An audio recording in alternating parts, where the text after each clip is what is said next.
So today we will discuss your chapter 4. ठीक है, that is sorting material into groups. ठीक है, चलिए बात करते हैं to understand the diversity of objects and materials. आपको ऑब्जेक्ट्स और मटेरियल की डाइवर्सिटी के बारे में समझना है और द इम्पोर्टेंस ऑफ क्लासिफिकेशन और उसकी क्लासिफिकेशन के बारे में समझना है. फर्स्ट ऑफ ऑल पहले तो अपनी वीडियो ऑन कर लीजिए, क्योंकि आप विजिबल नहीं हो रहे हो. मुझे जब तक विजिबल नहीं हो क्लास लगाने का कोई मतलब नहीं है कि कौन बच्चा क्लास लगा रहा है, मुझे कुछ क्लियर नहीं हो रहा है. तो अपनी वीडियो ऑन कर लीजिए, उसके बाद ही आपकी क्लास को कंटिन्यू करते हैं.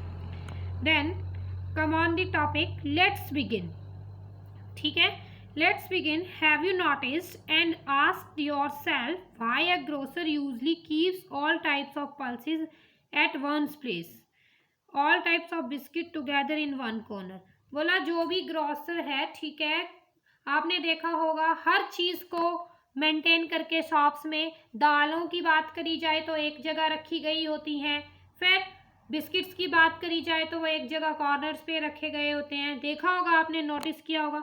आपने अपनी स्कूल की लाइब्रेरी में भी देखा होगा कि जो पर्टिकुलर बुक है, immediately there are 100 books on different subject in the library. आपको पता है लाइब्रेरी में भी बहुत सी बुक्स होती हैं और अलग अलग क्लासेस की होती हैं. देखिए ये चीज़ें, तो आपको सरप्राइज होगा कि जो आपका जो केमिस्ट है, केमिस्ट की बात करें तो केमिस्ट ने भी बहुत सी मेडिसिन जो है, थाउजेंड्स मेडिसिन जो है अपनी शॉप में जो है वो स्टोर करके रखी होती हैं.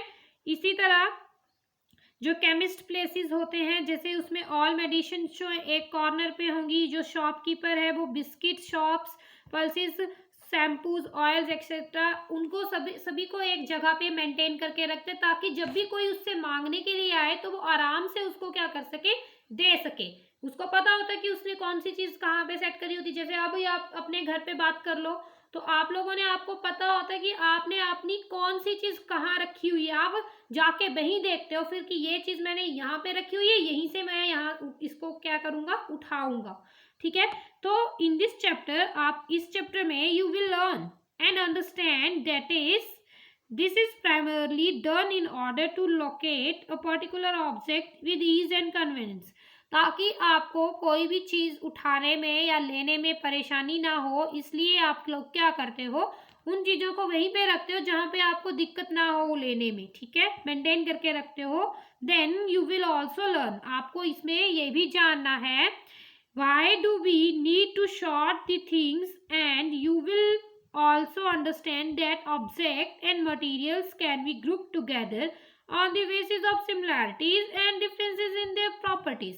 बोला आप लोग ये जो है सारी की सारी चीज़ें जो है मेंटेन करके रखते हैं, तो उसमें क्या होता है, आपको जो भी एक जैसी चीज़ होगी, मान लो आपके पास मैगी है, ठीक है, मैगी है, एक पैकेट है, बाकी के जो उसके और पैकेट है, मान लो आपके पास 10 पैकेट है. अगर एक पैकेट आप एक जगह पे रख रहे हो तो बाकी के 9 पैकेट भी एक साथ ही रखोगे ना, मेंटेन करके, ताकि आपको याद रहे कि आपकी मैगी जो है यहीं पे पड़ी है. इसी तरह आपके बिस्किट के पैकेट है, एक जगह पे मेंटेन करके रखेंगे. स्मृति ध्यान क्लास में दो, राशि की तरफ मत देखो. ठीक है, नाउ ऑब्जेक्ट्स अराउंड अस. अब हमारे अराउंड जो भी ऑब्जेक्ट होते हैं, वीडियो बंद मत करो, उसकी बात करते हैं. इन आवर डेली लाइफ, हमारी डेली लाइफ में we come across objects of different shapes. हमारे पास डिफरेंट शेप्स के ऑब्जेक्ट होते हैं, कलर्स होते हैं, यूजेस, और उनके यूजेस भी अलग होते हैं. We see some object are hard, हम देखते हैं कि कुछ ऑब्जेक्ट्स जो हैं आपके क्या होते हैं, हार्ड होते हैं, और कुछ जो है आपके सॉफ्ट होते हैं. We also found objects of different colour, shape and size around us. हमें हमारे चारों ओर जो हैं अलग अलग कलर के ऑब्जेक्ट देखने को मिलेंगे. शेप्स उसकी अलग होगी, साइज उसका अलग होगा, सब चीज़ें अलग होती हैं ना, कि एक जैसे ऑब्जेक्ट होते हैं. मतलब मान लो आप देख रहे हो किसी ऑब्जेक्ट को, वो सिर्फ सर्कल में ही है तो सर्कल में ही होते हैं सारे, नहीं, डिफरेंट डिफरेंट शेप्स होती है, डिफरेंट डिफरेंट साइज होते हैं. ठीक है, then different objects are made up of one or more materials. जो भी ऑब्जेक्ट होते हैं एक या एक से ज़्यादा मटेरियल से वो चीज़ें जो है वो बनी होती हैं, जैसे कि paper, glass, plastic, cloth, would, metal, mud, soil, cotton, ये सारे ही अलग अलग चीज़ों से बने होते हैं. ठीक है, now material is the matter, material जो एक मैटर है, मैटर क्या है, जो कि स्पेस ऑक्यूपाई करता है, मैटर क्या है, जो स्पेस ऑक्यूपाई करता है। जब जैसे मान लो मेरे पास ये क्या है, एक बॉक्स है, इस बॉक्स को रखने के लिए मुझे स्पेस की जरूरत होती है, और जो स्पेस ये कवर कर रहा है, जो ये स्पेस कवर कर रहा है, वो क्या है, आपका मैटर है। मैटर मीन्स जो भी ऐसा ऑब्जेक्ट जो कि क्या करे, स्पेस ऑक्यूपाई करे, उसे क्या बोलते हैं, मैटर बोलते हैं। ठीक है, now come on the topic, material is the matter. Material जो है एक ऐसा मैटर है from which something can be made, जिससे हम कुछ ना कुछ क्या कर सकते हैं, बना सकते हैं। ठीक है, अब ये क्या बना हुआ है, पहले से बनाया गया है ना, तो मटेरियल ऐसी चीज है जिससे इस चीज को क्या किया गया है, बनाया गया है। ठीक है, an object is made by using a number of material, और एक कोई भी ऑब्जेक्ट अगर आप तैयार करते हो तो एक वो सिंगल चीज से थोड़ी ना बनता है, उसके लिए आपको बहुत सी चीजों की जरूरत पड़ती है। ठीक है, तो बीच में बात कटी तो नहीं, तो बहुत सी चीजों की जरूरत पड़ती है। For example the pencil that you use is made up of would, जो पेंसिल अगर आप यूज करते हो, ठीक है, वो उस पेंसिल की जो बॉडी है, पेंसिल की जो बॉडी है, और ग्रेफाइट, ठीक है, तो जो पेंसिल वुड है वो पेंसिल की बॉडी है। ठीक है, और जो ग्रेफाइट हुआ है वो लेड ऑफ द पेंसिल है। ये पेंसिल है, पेंसिल की बॉडी जो है वो क्या है, वुड है, और जो ये यूज हुआ ना, ये क्या है, ग्रेफाइट है। ठीक है, देन नेक्स्ट पेज पे आ जाइए, पेज नंबर 50। बोला मटेरियल्स कैन बी नेचुरल और मैन मेड, मटेरियल जो है नेचुरल भी हो सकते हैं और इंसान के बनाए हुए भी हो सकते हैं। ठीक है, now the material that occur in nature, जो मटेरियल नेचर में अकर होते हैं, मीन्स जो ऑलरेडी जो है आपकी प्रकृति में मौजूद हैं, उन्हें हम क्या बोलते हैं, नेचुरली अकरिंग मटेरियल बोलते हैं। वो प्राकृतिक रूप से आपको जो है मटेरियल पहले से ही मिल रहे हैं, बट कुछ चीजें ऐसी होती हैं जो नहीं मिलती हैं, जो इंसान खुद बनाता है। पर नेचुरल चीजों में जैसे कॉटन, आपने देखा होगा कॉटन का प्लांट होता है, मैंने पिछले लेक्चर में भी आपको पढ़ाया था, तो वो नेचुरल है। ठीक है, फिर वुड की बात करें, लकड़ी, पेड़ों की लकड़ी जो है नेचुरल मिल रही है। ठीक है, उसके बाद सिल्क, सिल्क भी आपको नेचुरल मिलता है, जूट भी नेचुरल है, all types of cereals, pulses, vegetables, fruits etcetera, इन सब के बारे में आपने सुन रखा है। ये सारे की सारी जो चीजें हैं आपको नेचुरली मिलती हैं, तो नेचुरली मिलने वाली जो चीजें हैं उनको हम क्या बोलते हैं, naturally occurring material. Then the material which do not occur in nature, और जो मटेरियल जो है नेचर में नहीं पाया जाता है, तो उस चीज को हम, इंसान जो है वो खुद उसको बनाता है, तो उस चीज को हम क्या बोलते हैं, मैन मेड मटेरियल बोलते हैं। Is that clear? क्लियर हो गया बेटा यहां तक? आगे चलूं? चलिए, ठीक है, तो मैन मेड मटेरियल में कौन सी चीजें यूज हो रही हैं, plastic, plastic man made material है। Then glass, nylon, steel, ceramic, soaps etcetera are called man made material. ठीक है, नाउ ग्रुपिंग ऑफ मटेरियल, अब मटेरियल्स की क्या की जाएगी, ग्रुपिंग करी जाएगी। Different materials have different properties, बोला जो डिफरेंट मटेरियल होता है उसकी प्रॉपर्टीज भी क्या होती हैं, अलग ही होती हैं। Many objects differing in uses can made from the same material, कुछ ऑब्जेक्ट्स ऐसे होंगे जिसमें सेम मटेरियल यूज होगा, बट वो चेंज हो जाएगी, किसमें, मटेरियल, किसी चीज में कम मटेरियल लगता है, किसी में ज्यादा लगता है। अगर छोटी चीज बना रहे हो तो उसमें कम मटेरियल लगेगा, बड़ी चीज बना रहे हो उसमें ज्यादा लगेगा, तो ये चीजें जो है वो आपस में क्या हो जाती हैं, चेंज होती रहती हैं, वो कोई डाउट की बात नहीं है। ठीक है, there are so many ways to group objects, अब यहाँ पे बहुत से ऐसे तरीके हैं जिसमें ऑब्जेक्ट्स को क्या किया जा सकता है, ग्रुपिंग करी जा सकती है। प्लेसिंग और शॉर्टिंग सिमिलर ऑब्जेक्ट टुगेदर, आपको बस जो भी सेम चीजें हैं उनको क्या करना है, इकट्ठे रखना। आपने देखा होगा आपके घर पे चेयर्स होती हैं, चेयर्स होती हैं बेटा, अगर आपके पास स्पेस है तब तो आप क्या कर देते हो, उनको मतलब अलग अलग रख देते हो उनको अलग अलग, बट अगर आपको लगता है कि इसको अलग अलग रखने से स्पेस जो है वो बहुत कवर हो रहा है, तो आप क्या कर देते हो, उस चेयर को एक के ऊपर दूसरी डाल देते, दूसरी के ऊपर तीसरी डाल देते, तो इससे क्या होता है, आपका स्पेस जो है वो कम कवर होता है। ठीक है, तो इकट्ठी रख लेते हो आप चेयर, एक तरह से ग्रुपिंग हो जाती है और एक तरह से स्पेस भी जो है क्या है आपका बच जाता है। तो ग्रुपिंग का मतलब समझ में आ गया, ग्रुपिंग मतलब समझ में आ गया। आगे चलूं, आ जाइए एडवांटेजेस ऑफ ग्रुपिंग। अब इससे क्या एडवांटेज हो रही है, जब आप किसी भी चीज को क्या कर रहे हो, ग्रुप कर दे रहे हो, तो ग्रुपिंग से देखो एक तो आपका स्पेस जो है कम हो जाता है। ठीक है, स्पेस बच जाता है। अब आपके मेरे अकॉर्डिंग तो इससे एक फायदा आपको ये भी हो रहा है, बट बुक के अकॉर्डिंग क्या है अब वो पढ़ते हैं। ठीक है, while grouping similar material are place together. इससे क्या हो रहा है, सिमिलर मटेरियल जो है वो क्या हो रहा है, इकट्ठा रख दिया जा रहा है, और आपकी कन्वीनियंस के लिए जो मटेरियल है आपको यूज करने के लिए कहीं नियर बाई रखोगे, ज्यादा दूर नहीं रखोगे, ताकि आपको जब जरूरत पड़े आप उसको आराम से उठा सको। उसके बाद जो ग्रुपिंग ऑफ मटेरियल होती है वो आपको डेली लाइफ में भी क्या होती है, यूजफुल होती है, हेल्पफुल होती है।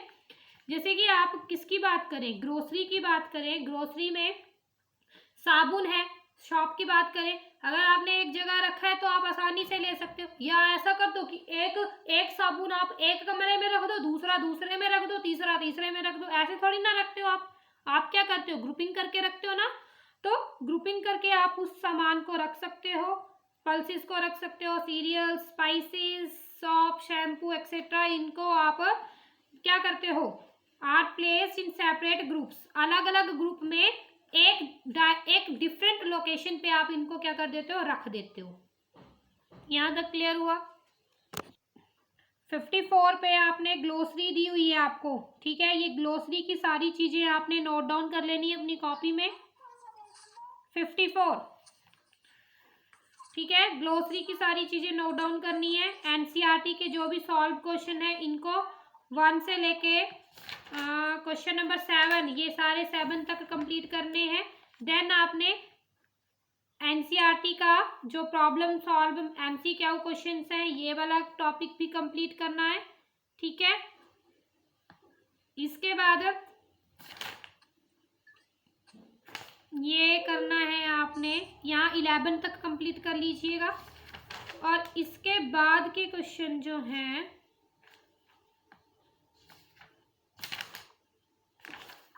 अच्छा यहाँ तक कंप्लीट कर लेते हैं हम। ठीक है, पेज नंबर 59 तक इसको कंप्लीट कर लीजिएगा। ठीक है, प्रैक्टिस टाइम का भी मैं आपको भेज दूंगी। ठीक है, जो जो अवेलेबल होंगी चीज़ें वो मैं आपको भेज दूंगी।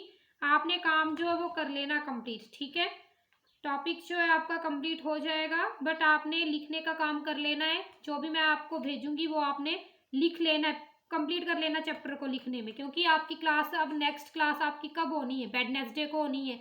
आज फ्राइडे है, वेडनेसडे के बाद फ्राइडे के बाद आपकी क्लास वेडनेसडे को होगी। तो ये सारा काम मैं आज ही आपको दे दूंगी, आपने आज ही कंप्लीट कर लेना है। क्लियर है बात?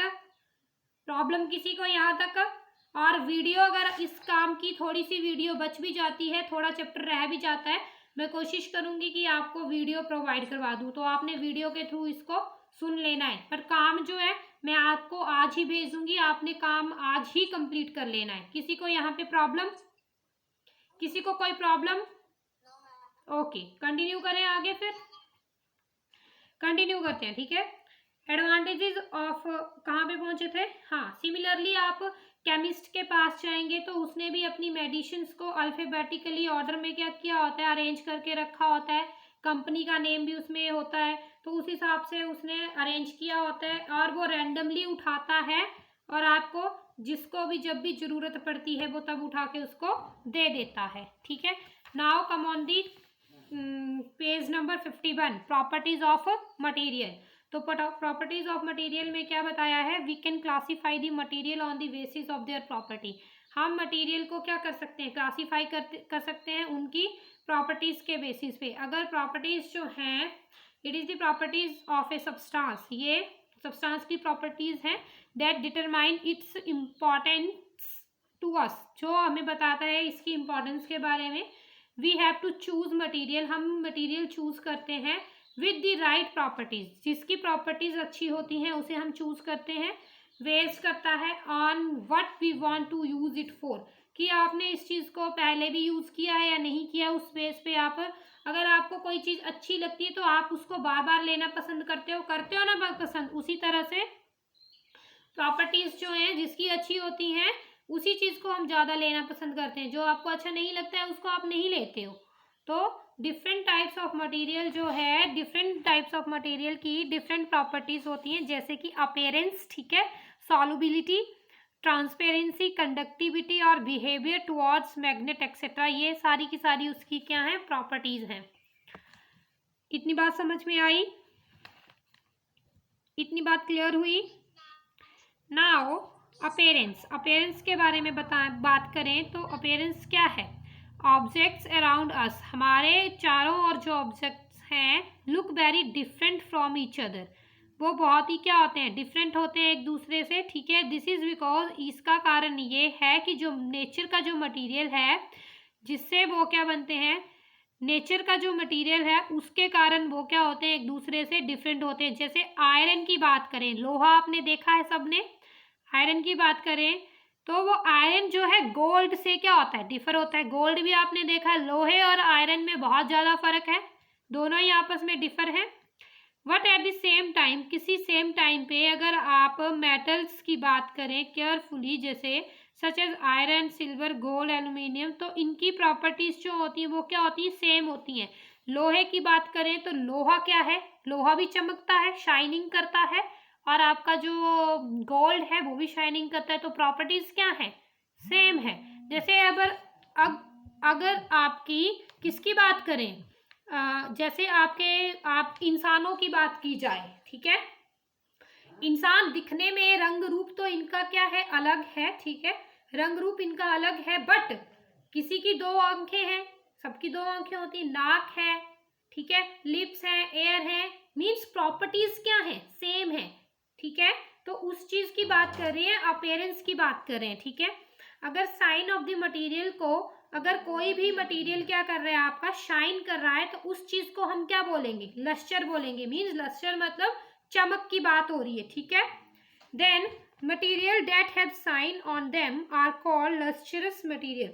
जो भी मटेरियल आपका क्या करता है, चमकता है, उसे हम क्या बोलते हैं, लस्ट्रस मटेरियल बोलते हैं, ठीक है।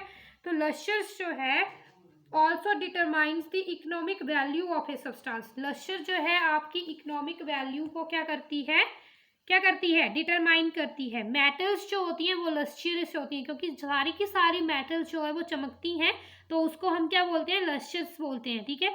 और ये जो प्रॉपर्टी है मेटल की, ये बहुत ज़्यादा वाइडली यूज होती है, ठीक है, वाइडली यूज होती है। किसके लिए, ज्वेलरी के लिए, फिर कुछ आर्टिकल्स बनाना है, ठीक है, डेकोरेटिव आर्टिकल्स बनाना है, उसके लिए। एग्जाम्पल गोल्ड, सिल्वर, कॉपर, इन सब से आपकी क्या बनती है, ज्वेलरी वगैरह बनती है, फिर कुछ आर्टिकल्स बनते हैं, तो यही मटेरियल इसके लिए आप यूज करते हैं, ठीक है। मेटल्स लाइक आयरन, जैसे मेटल की बात करें, आयरन की बात करें, तो आयरन ऑफन लूज साइन, उसमें थोड़ी कम साइन होती है, ठीक है, शाइन होती है बट थोड़ी कम होती है। एंड अपीयर डल, पर वो दिखने में थोड़ा डल भी लगता है। व्हेन एक्सपोज टू एयर, अगर आप उसको एयर के बाहर रखें, मान लो आपने उसको अंदर अच्छे से नहीं रखा, बाहर रख रहे हो और उसको बाहर ही रहने देते हो, और बहुत ज़्यादा समय के बाद उसमें क्या हो जाता है, मॉइस्चर आ जाता है, लंबे समय के बाद खराब तो नहीं होता, मतलब उसमें एक टाइप का जंग सा लग जाता है, ठीक है। तो जंग लगने से जो मेटल है वो लस्ट्रस है, while non metal have no shine और लस्ट्रस। तो मेटल्स जो भी होती हैं वो क्या होती हैं, लस्ट्रस होती हैं, पर जो नॉन मेटल होती हैं वो लस्ट्रस नहीं होती हैं, उनके पास अपनी कोई शाइन नहीं होती है, ठीक है। तो वो लस्टर नहीं होती हैं क्योंकि शाइन नहीं है। They are non as non lustrous objects, उनको हम नॉन लस्टियस बोलते हैं। जैसे इसमें बात करेंगे वुड भी नॉन मेटल है, लकड़ी नॉन मेटल है, इसमें कोई शाइन नहीं है। कॉल की बात करें, कॉल भी नॉन मेटल है, इसमें कोई शाइन नहीं है। रबर की बात करें, रबर भी नॉन मेटल है, इसमें कोई शाइन नहीं है। नाउ बात करते हैं टेक्सचर की, तो ठीक है, टेक्सचर में क्या है, have you ever touch the petal of a flower, आपने फ्लावर के पेटल्स को टच किया होगा। और have you ever moved your hand over the surface of clean window plane, फिर उसके बाद अगर आप अपने हैंड को किसी विंडो पे क्या कर देते हो, लगा देते हो, हाथ को उसको वहीं पे लगा देते हो, तो आपको कैसा फील होता है? बोला जो फील होता है कि जो पेटल है फ्लावर की और विंडो पेन जो है वो दोनों ही क्या है, स्मूथ है। फ्लावर की जो पेटल होती है, जो टहनी को अगर आपको टच करते हो तो वो भी आपको स्मूथ लगती है, आप विंडो को चेक करते हो वो भी आपको क्या लगती है, स्मूथ लगती है। और दूसरी तरफ बात करें तो जो आपका if you move your hand on a stone, अगर आप पत्थर पे अपना हैंड लेके जाते हो तो आपको फील होगा कि वो क्या है, रफ है, इसलिए आप उस ऑब्जेक्ट को क्या बोलेंगे? So objects are also classified on the basis of their texture, उनके टेक्सचर के आधार पे वो क्या किया जाता है, डिफाइन किया जाता है। ऐसे ही होता है, ठीक है। अब हार्डनेस की बात करते हैं, तो हार्डनेस एंड सॉफ्टनेस जो है एक अनदर प्रॉपर्टी है जो कि क्या करती है, हेल्प करती है क्लासीफाई दी मटेरियल इनटू डिफरेंट ग्रुप्स, कि आप मटेरियल्स को अलग अलग ग्रुप्स में क्लासीफाई करने के लिए क्या करती है, हेल्प करती है।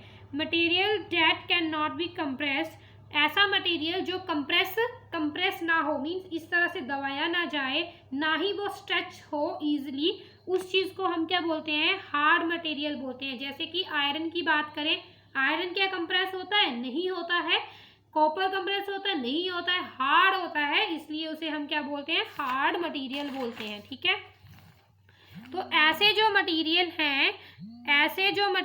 हैं आपको जो मटेरियल हैं जो ना ईजिली कंप्रेस्ड हो सकें, ठीक है, स्ट्रेच हो सकें, तो उसको हम सॉफ्ट बोलते हैं, और जो नहीं कंप्रेस्ड होते हैं, नहीं स्ट्रेच्ड होते हैं, उनको हम क्या बोलते हैं, हार्ड बोलते हैं, ठीक है।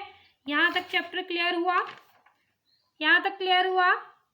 नेक्स्ट, अच्छा, फिर जो है सॉफ्ट मटेरियल में कौन सी चीज़ आती है, कॉटन और स्पंज आती है, ठीक है।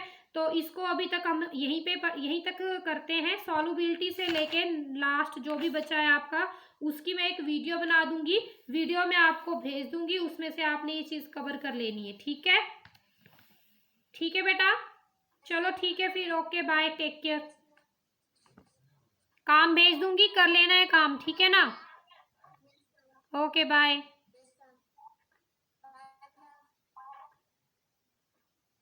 वीडियो भेजूंगी, वीडियो भी सुन लेनी है, क्योंकि आगे का चैप्टर जो मैं इसी वीडियो में कंटिन्यू कर रही हूँ, ठीक है, ताकि आपको वीडियो से क्लियर हो जाए। एक ही वीडियो आएगी, उसी वीडियो में आपकी अगला जो है फिनिशिंग कर दूंगी मैं।